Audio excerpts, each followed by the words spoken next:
In the summer of 1922, when the world seemed to hum with possibility and the cities pulsed with jazz and bootleg liquor, a man moved east in search of something, perhaps success, perhaps meaning. His name was Nick Carraway. He was quiet, well-educated, and recently returned from the war. Nick left the Midwest behind to rent a small house in a place called West Egg, just across the bay from the old money opulence of East Egg. His house was modest, barely a cottage, sandwiched between the sea and something unbelievably mansion, towering and wide. It stretched across acres of manicured lawn. It glittered with lights each night and echoed with music and voices and laughter. Cars arrived from every direction, men in tuxedos, women in gowns, all invited by rumor, all welcomed by spectacle.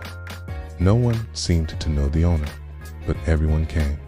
That mansion belonged to Great Gatsby. To most, he was a mystery, a man with no origin story. Some whispered that he was a spy. Others said a killer. Some claimed he had studied at Oxford. Others that he had inherited vast wealth from a European family. The one thing they all agreed on was that Gatsby was rich and that he threw the most lavish parties on Long Island, but his guests rarely saw him. He was the ghost at the center of the spectacle.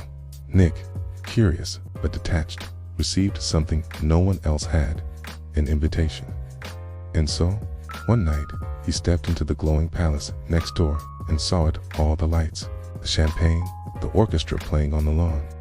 It was excess without substance, a performance of joy. And then he met the host. Gatsby stood apart, not in age or beauty, but in focus. He watched the party he created like a magician, unsure of his own trick. He greeted Nick warmly, called him old sport, and moved with a strange intensity that was half confidence, half desperation. Gatsby was not like the others. He was waiting for something, or someone, across the bay. Visible from Gatsby's dock was a green light, faint, distant. It glowed at the end of another dock belonging to the home of Daisy Buchanan. Daisy was Nick's cousin, married, graceful, and wrapped in golden charm. She lived in East Egg with her husband, Tom, a man born into money, strength, and cruelty. Daisy laughed easily and often, but behind her eyes lingered something tired. Tom, meanwhile, moved through the world as if it belonged to him, arrogant and unbothered by the damage he left in his wake. Hey, he had a mistress in the city, and Daisy knew. She always knew. Years ago, before the war, Daisy and Gatsby had fallen in love.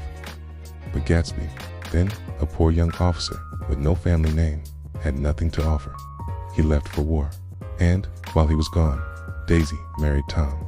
But Gatsby never stopped loving her, never stopped believing that they were meant to be together. The mansion, the parties, the money, it was all for her. Gatsby had built an entire world designed to catch her attention, and now, with Nick's help, he saw her again. Their reunion was soft, at first caulked with smiles, fragile conversation, but the past was too strong. Daisy cried in Gatsby's arms, and he watched her as if the stars themselves had turned to look back at him. For a while, it worked. They spent afternoons together. Gatsby showed her every corner of his home, every luxurious object he had bought, every flower imported, every suit tailored. He was proud, but also afraid. He didn't just want Daisy to love him now. He wanted her to say she had never loved Tom. He wanted to rewind time, and time, like dreams, does not move backward. Daisy loved Gatsby, perhaps part of her always had. But she was not the girl he remembered. She had grown used to a world of comfort and wealth and safety, even if it was hollow. She was not ready to leave it, okay? Tom saw it all, and in a single confrontation in a hotel suite in the city, everything unraveled. Tom attacked Gatsby not with fists, but with facts. He exposed Gatsby's past. His name was not really Gatsby, but James Gatz. He had been poor, had worked on boats, had built his fortune through illegal liquor and shady business deals. Daisy listened. Her eyes shifted. Gatsby pleaded with her to deny it all, to tell Tom she never loved him, but she couldn't. Not completely. They left the city in separate cars. Daisy, shaken, drove Gatsby's car home. On the road, she struck and killed Myrtle Wilson, Tom's mistress, who had run into the road.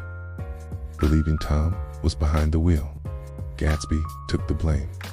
He told Nick he would protect Daisy, that he would take responsibility, that he would wait for her signal, for the phone to ring, for her to choose him.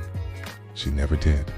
That night, Tom told George Wilson, Myrtle's grieving husband, that Gatsby had been driving the car, that Gatsby was the man who had destroyed his life. George, broken by grief, found Gatsby at his mansion, standing in the pool beneath the autumn sun, still watching the phone, still waiting. George hurt Gatsby, then himself, and the world moved on. The party stopped. The lights went out. The guests vanished. Nick tried to contact Daisy. She was gone. She and Tom had packed up and disappeared. Not a word, not a note, not a flower. Nick tried to plan Gatsby's funeral. No one came.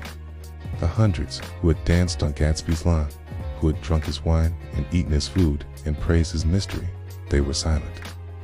Only Gatsby's father arrived, clutching an old photograph of the house and a worn notebook full of goals. Gatsby had been a boy with a dream, a boy who wrote down plans to improve himself, a boy who believed in greatness. Now, he was a name carved in stone. Nick stood alone at the graveside, and in that silence, he understood something he would carry for the rest of his life.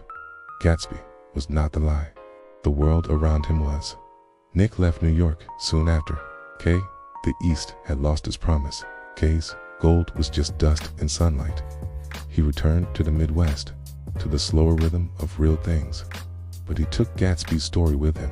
He wrote it down, not to explain, but to remember. To hold on to something that had tried, even foolishly, to matter. In Gatsby, he had believed in the green light, that light across the bay, that symbol of hope, of love, of the life that could have been. He believed that if he reached far enough, if he worked hard enough, if he waited long enough, it would all return. The past would forgive, the present would surrender, but time does not yield. The past is not clay, and dreams built on illusions can only stand so long. Gatsby did everything for love, for legacy, for a version of life that may never have existed. Many died waiting for it.